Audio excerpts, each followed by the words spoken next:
Още една година само. Така, значи, тук има нещо много полезно за социалните мрежи, комуникиране. Едно изследване на Mercy for the Animals, и при това доста дълбок анализ е направен на голяма, широка аудитория. Е направено една извадка, кои са ключовите точки, които могат да изиграят положителен ефект върху една публикация, свързана с нашия активизъм. Да публикуваме много видеоклипове.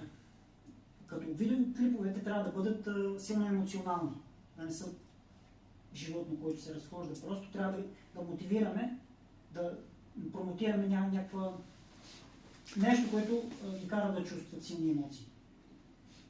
Възможно по-кратки да бъдем в нашия изказ, да ги накараме да правят споделяния, а не харесвания. Това е съответно нещо много важно, когато е платена публикация, защото там има опция, която може да бъде зададена, се занимават с това нещо.